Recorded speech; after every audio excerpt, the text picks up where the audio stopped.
Throughout all the years I have spent exploring relationships and attachment, there is one question I keep coming back to again and again.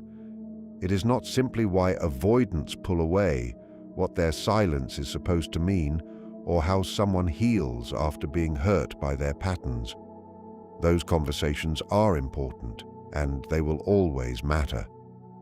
But there is another question that people carry much more quietly, often with a kind of desperation they do not know how to express. Did the avoidant truly form a bond with me? Was what we shared genuinely meaningful to them? Or was it something temporary and shallow that only felt profound because of how deeply I cared? This uncertainty is often what hurts the most. People come away from these relationships carrying more than grief. They are haunted by confusion about what was real. They remember moments of closeness that felt powerful, intimate, and unlike anything they had experienced before. Then the distance begins. The withdrawal follows. Eventually, there may be silence. And suddenly, the avoidance behavior seems to tell a completely different story, one where they were never deeply invested and where leaving was effortless. The person left behind is then trapped between two opposing realities. What they experienced felt real, but what happened afterward makes them question everything. They no longer know which version to trust. Today, I want to help make sense of that contradiction. Not by offering empty reassurance, because reassurance without something real behind it eventually falls apart. Instead, I want to look at the psychological signs that can point to genuine bonding in an avoidant. The reason this matters is that attachment does not look the same in everyone. If you expect an avoidant person to show attachment the way a securely attached person might, you may overlook the evidence repeatedly without realizing what you are seeing. Before we talk about the things an avoidant might say after forming a real bond, we need to understand what bonding actually means for them. We need to understand what it asks of their nervous system, why it can feel so difficult, and why genuine attachment can be such a significant event in their inner world. For someone with avoidant patterns, attachment is rarely a smooth and comfortable progression. It does not always feel like a natural deepening of connection that is welcomed and enjoyed. Often, closeness can activate the very defenses they have spent years building. Not because you have done something wrong or crossed a boundary, but because those defenses may have become their way of feeling emotionally safe. Those walls were not created overnight. They were built over time and strengthened through experience. Somewhere beneath conscious awareness, there can be a belief that letting someone truly matter comes with the risk of being hurt, disappointed, controlled, or emotionally overwhelmed. Distance becomes protection.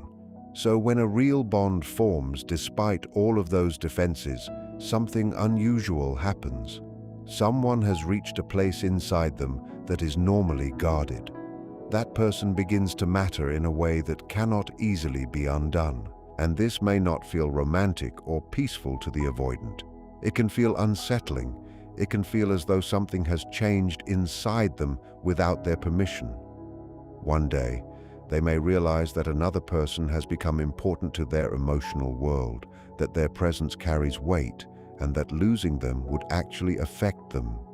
That realization can be frightening precisely because it is real. This is why genuine avoidant attachment often reveals itself in ways that are subtle, indirect, and easy to misunderstand. You may not always hear grand declarations or see obvious demonstrations. Instead, the signs can appear in small moments that seem insignificant unless you understand what they represent. One of the first things an avoidant may say after a genuine bond has formed sounds almost like criticism of themselves.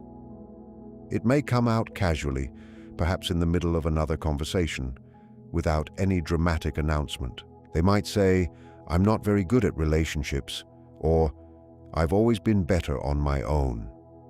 Maybe it is, "I don't really know how to do this," or "I'll probably mess this up." On the surface, these statements can sound like excuses, warnings, or attempts to keep emotional distance. But in the context of real bonding, they can mean something much deeper. An avoidant person is revealing a part of themselves they normally keep protected. They are allowing you to glimpse an insecurity, a fear, or a limitation they may not openly discuss. They are not exposing everything. They are doing it carefully, almost indirectly, leaving themselves room to retreat if the moment feels unsafe. In many ways, they are offering you a small piece of truth while quietly watching what you will do with it. What matters is often what happens next. After saying something vulnerable, there may be a brief pause. It can be subtle enough that you barely notice it, but internally, they may be paying close attention to your reaction. They have placed something personal between you, and now they are waiting to discover whether it will be met with understanding or judgment. If you respond with warmth rather than pressure, something important can happen. If you do not immediately try to fix them, analyze them, or force them to reveal more than they are ready to share, their system receives a new experience. They learn, even briefly, that vulnerability did not lead to rejection, and that closeness did not mean losing themselves. They showed you something real, and they survived being seen. That experience can quietly strengthen the bond without either person ever naming it. Another powerful sign of genuine attachment is what I think of as the unexpected memory. You may have mentioned something weeks or even months earlier during an ordinary conversation. At the time, it probably seemed unimportant. Then, much later, the avoidant brings it up with surprising accuracy. They remember exactly what you said. They remember the detail. Perhaps they remember something you assumed had disappeared the moment the conversation ended. This can be easy to overlook, but it often matters. It suggests that your words did not simply pass through their awareness. Something about you stayed with them. They carried that moment internally and, in their own private way, continued to hold on to it. Avoidant people can be very capable of managing emotional involvement. In many relationships, they know how to participate while still maintaining a certain internal distance. They can be present enough to connect without allowing the connection to reach the places where attachment becomes deeply personal. But when they have genuinely bonded, that distance becomes harder to maintain. The things you say may follow them after you leave. Small moments can remain alive in their memory. They may return to conversations privately, think about something you mentioned, or remember details they would never openly admit mattered to them. And that is often where the truth becomes more complicated than their withdrawal would suggest. Because an avoidant person's ability to step back does not automatically mean the bond was shallow.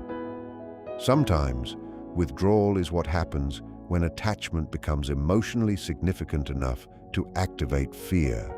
The behavior can look like indifference from the outside, while something much more complicated is happening underneath. That does not mean every avoidant who remembers something has formed a deep bond, and it does not mean you should ignore harmful behavior in the hope that hidden feelings will eventually make everything okay.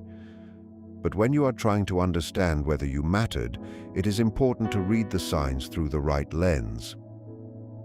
Real attachment in an avoidant may not always announce itself clearly.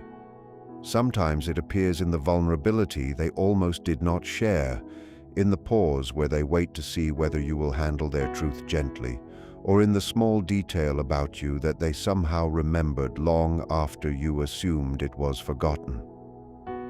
If you only look for love in the loudest forms, you may miss the quieter evidence of what was happening beneath the surface, and sometimes, with an avoidant, the things they struggle to say directly are revealed most clearly through the small pieces of themselves they accidentally leave behind. They do not usually hold on to every detail from every conversation. When someone has not reached a meaningful place inside them, those moments can simply pass by. But when an avoidant remembers something you said with striking accuracy, especially something you barely remember saying yourself, it can reveal something much deeper. The important part is not simply that they remembered, it is the quality of the memory. They bring up a detail in a way that suggests it stayed with them.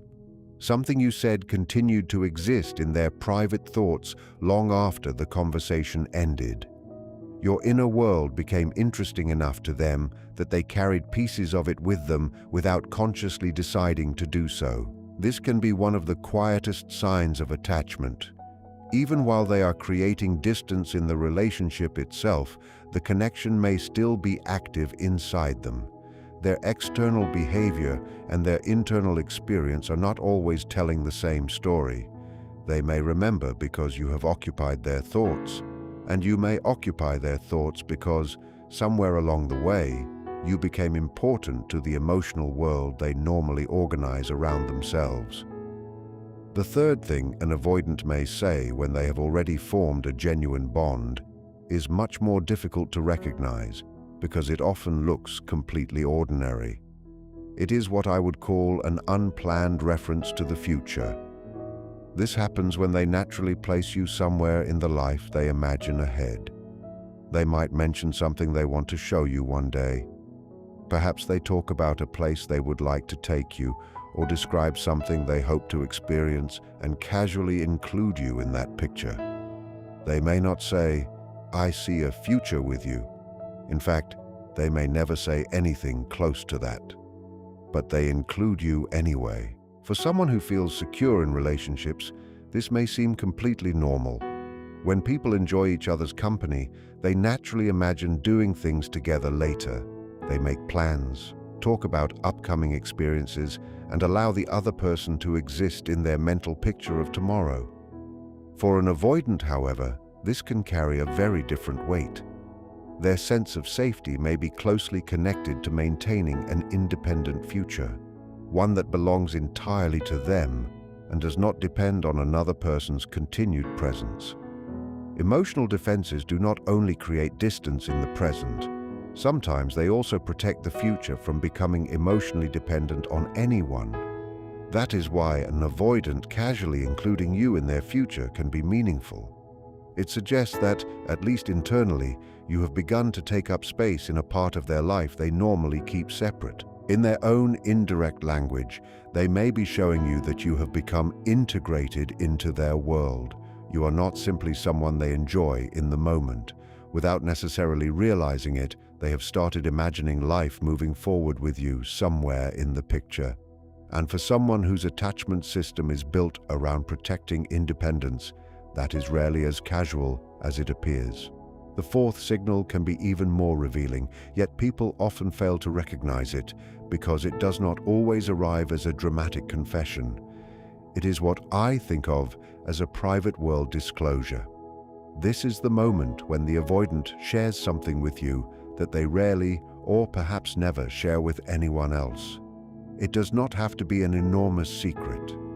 Sometimes it is something seemingly small, a fear they have always kept to themselves, a memory from childhood, a personal sensitivity, an unusual belief, or a private way of seeing the world that they have never felt comfortable exposing.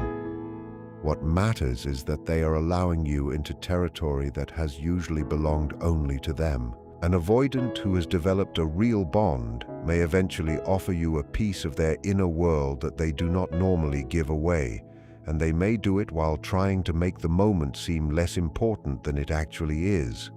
They might laugh after saying it, change the subject, minimize what they shared, or present something deeply personal as though it were nothing. That is often part of the protection.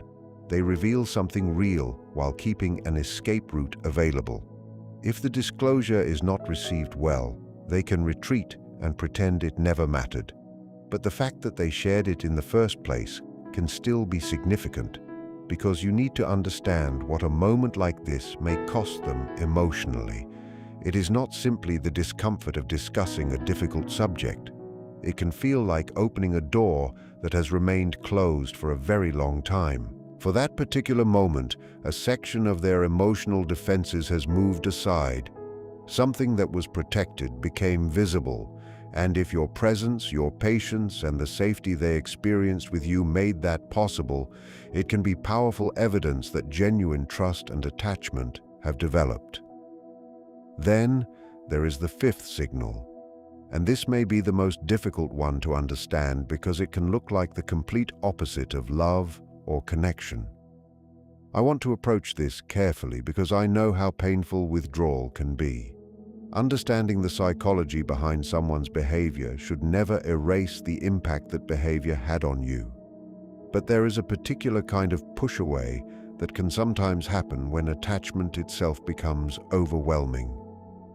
This is the withdrawal that is specifically about you. Not simply the ordinary distance of someone maintaining emotional space, but a more activated retreat that appears when the connection has reached a level their defenses struggle to tolerate. It can sound like, "You make me feel too much," or "I can't do this with you," or "This is too intense for me." Notice the difference. The explanation is personal.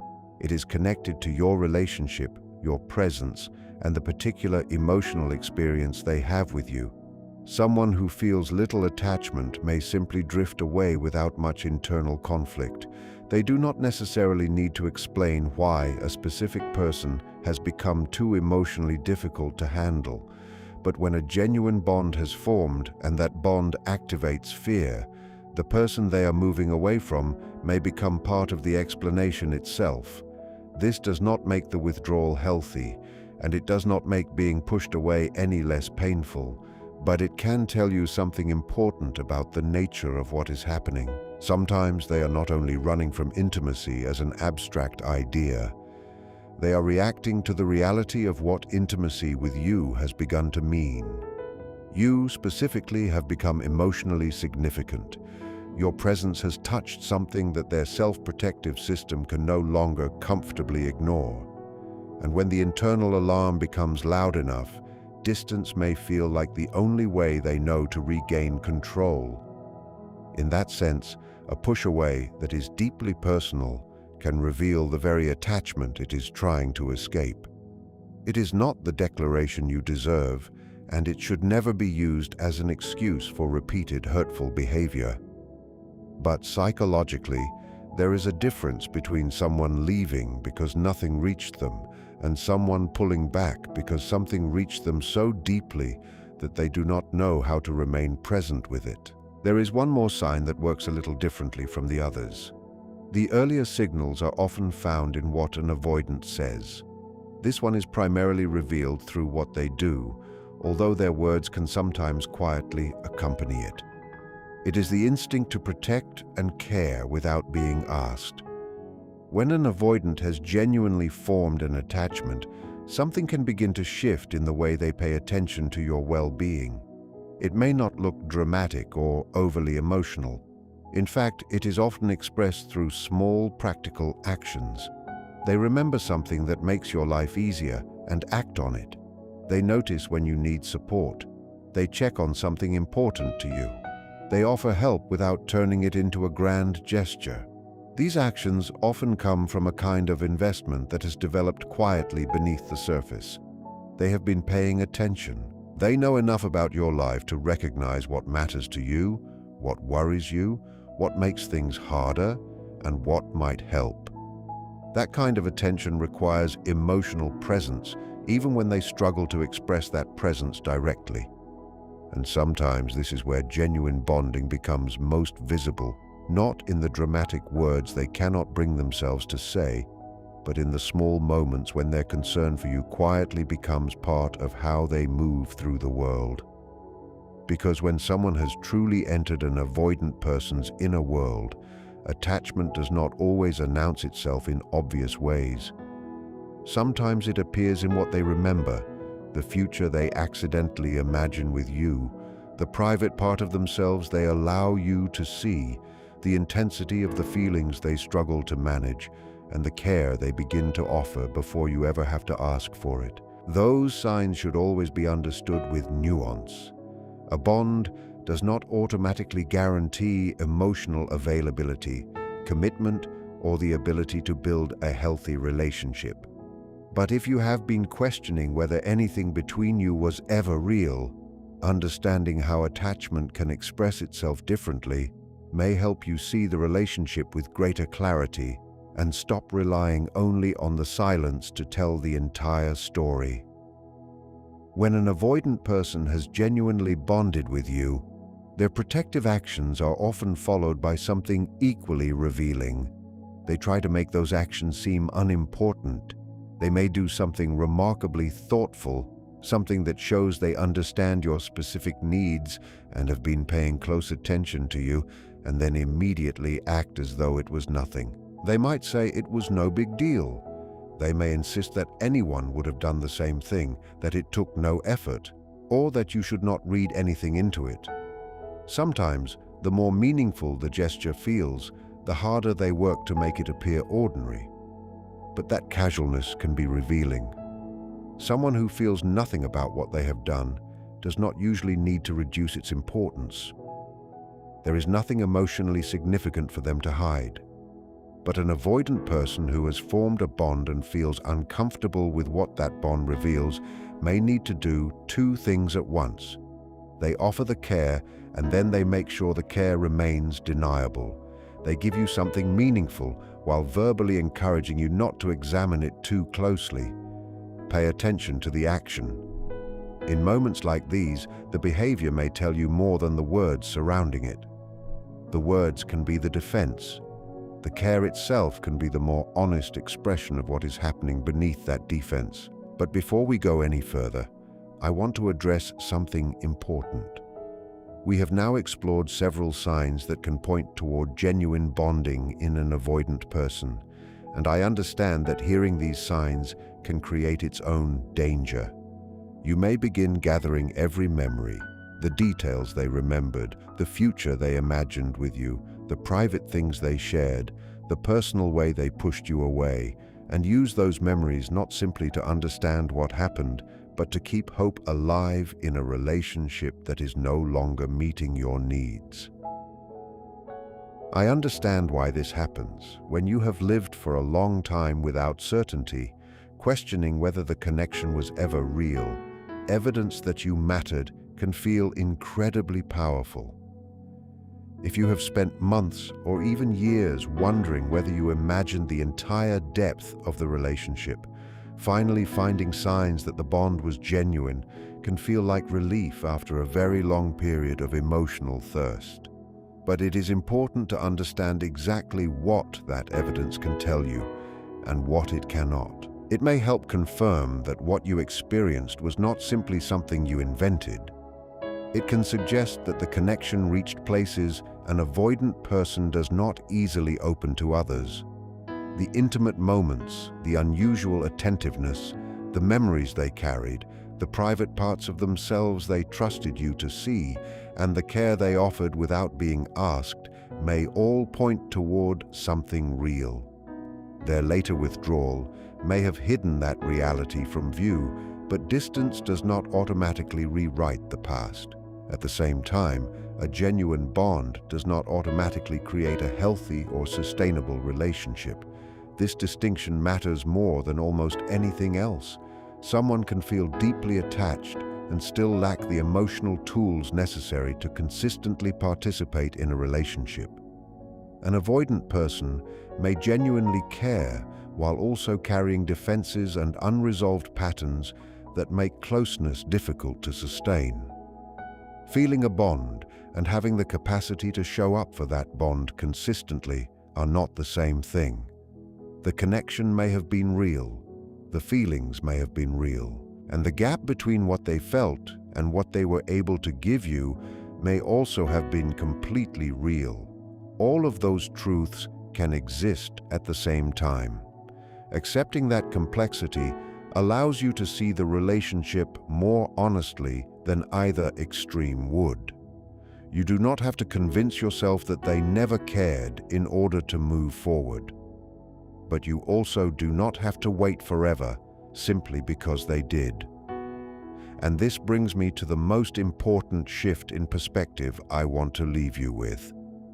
Understanding that an avoidant person may have bonded with you does not lower the standard for how you deserve to be treated. It does not mean you owe them endless patience. It does not require you to remain available while they stay protected behind the limits of their own defenses. It does not ask you to keep offering the deepest parts of yourself while accepting whatever distance they are currently capable of giving. What this understanding can change is the story you tell yourself about your own ability to recognize what was real. Maybe you have wondered whether you were foolish. Maybe you have questioned whether you were simply projecting your hopes onto someone who never truly felt anything. Maybe you have started doubting your own instincts and telling yourself that the next time you feel a deep connection, you should distrust it. But your ability to feel depth is not something you need to punish yourself for. If there was genuine evidence of connection, you were not necessarily wrong for sensing it before the other person had the courage or capacity to name it. Your emotional perception may have recognized something that their defenses were still trying to deny. The bond you sensed may have been developing even while they struggled to understand what was happening inside them. The moments that felt meaningful to you may have carried meaning for them as well. That does not mean every relationship should be saved. It does not mean love alone can heal someone else's attachment wounds. And it does not mean you should build your future around the possibility that one day they will finally become capable of receiving the love they already felt. It simply means you do not have to rewrite yourself as the problem. Your capacity to love deeply was not a mistake. Your ability to notice emotional connection was not a weakness. The answer to being hurt is not to become less open or to distrust every meaningful feeling that comes your way. Trust your ability to recognize depth, but let your standards for consistency remain just as strong. Perhaps the most freeing truth is this: you can honor what was real without remaining trapped by what was unavailable. You can accept that someone may have cared deeply and still recognize that they could not give you the relationship you needed. That is not a contradiction. That is clarity.